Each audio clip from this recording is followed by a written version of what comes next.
Hi, it's Laura Joy. So, um, we do this thing here called making a list of coping skills. They're called coping skills, and I think that individual activities are important, but thought processes are actually more important when it comes to coping with things. Things we tell ourselves can be um, good or and they can help us overcome problems, or they could be bad and they can restrict us from overcoming those problems.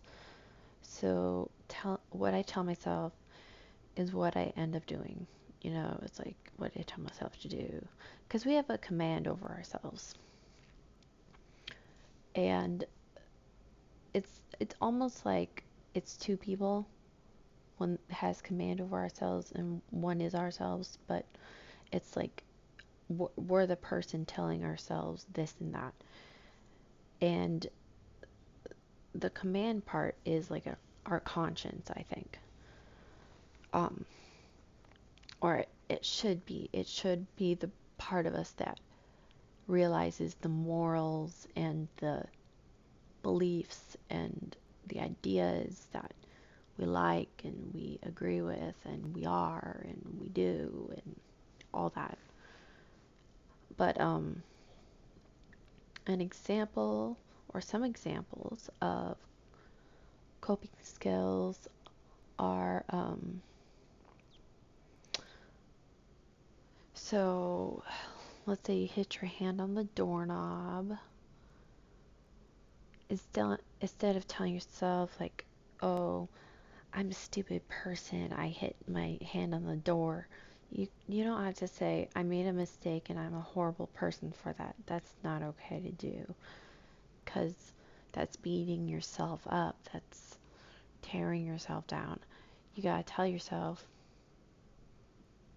you gotta just say, like, why was the door there? Look at the other side of it. I know that sounds accusative, but sometimes it's not really entirely your fault. Either that or ask yourself why that happened. Why did I do that? Instead of beating yourself up for like not knowing. Because if you don't know something, it's not the end of the world. It's not the end of the world. We we can get into places that we've made mistakes and we have to deal with the consequences. And sometimes we don't like those consequences. But having a consequence isn't the end of the world either. It's still, it's just a lesson that we've learned, you know? So complicated. But, another thing that I get stuck on is like doing schoolwork, doing any kind of work at all.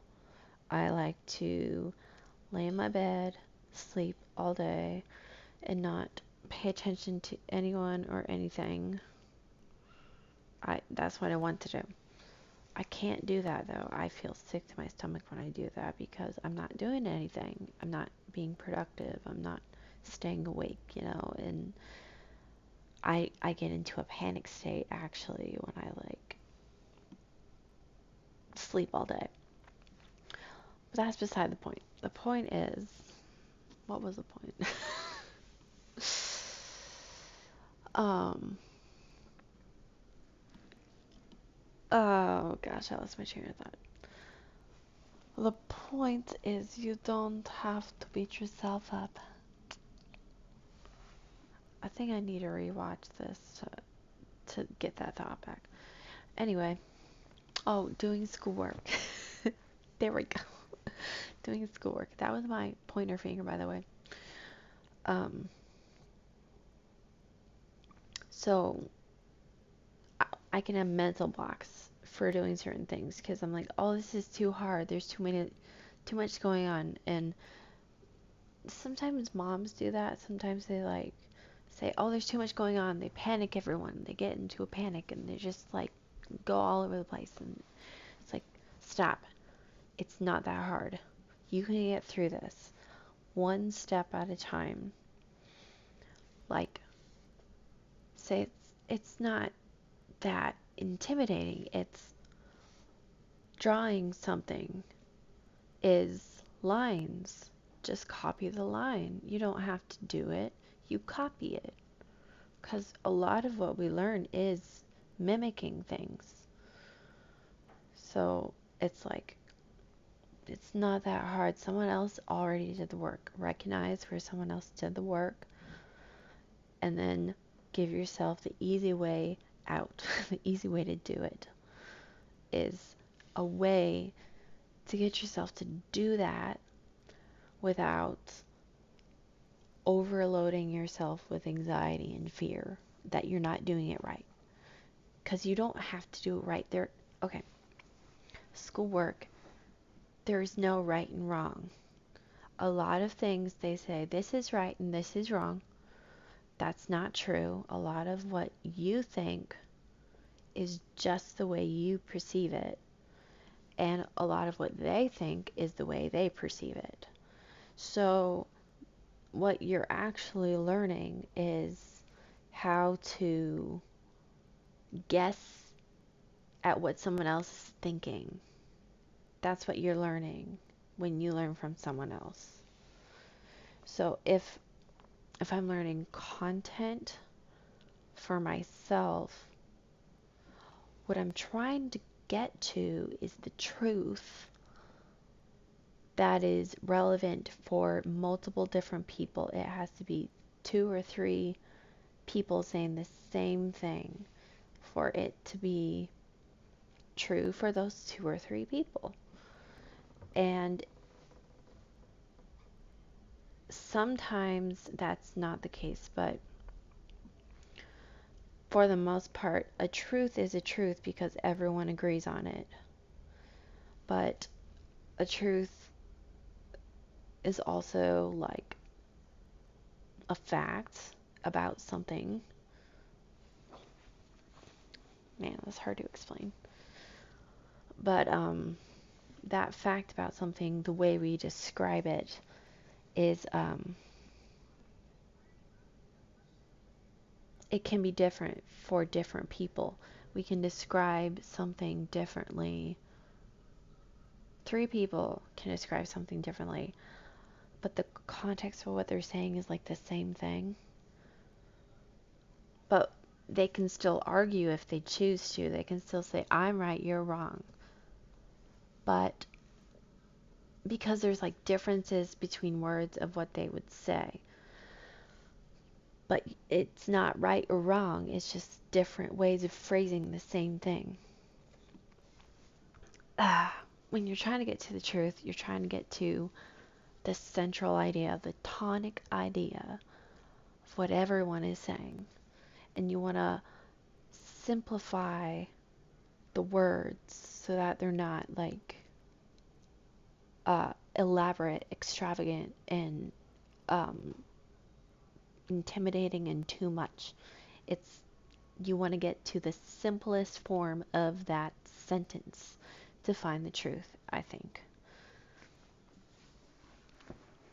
But that could be a coping skill because finding the truth, knowing it's the truth, but the truth is something that puts a light on something, on the situation, is like, okay. The context of how you tell yourself the truth changes how I perceive it, my level of happiness. If I were to say, the light is so gloomy, you might agree with me. You might say the light's gloomy, it's gray, I see blue in it. But if I were to say, the light is tranquil, it's so beautiful, it looks like you're underwater. Like, you find things that other people it conjures up an image in their mind of what they like, they're more likely to perceive it in a good light. But if you conjure up an image of something that they think is a bad thing or is in a bad light to them, it is. But you just say it in one way or another, and they could think one thing or another. Like, I'm not trying to mind control people, but that's what it does, because what we're doing when we're speaking to each other is trying to understand what they're saying half the time. But when the next level of speaking is like to to say, I hear what you're saying, but I don't believe it. You need to say that sometimes. You need to say, I don't believe what you're saying. You painted that in a bad light. I need to reform this whole sentence so that I understand, so that I don't get manipulated, so that I don't think the way you're thinking. You know, I'm not another person. People can get mixed up thinking they're other people, thinking that they have a spirit or something or a demon inside them.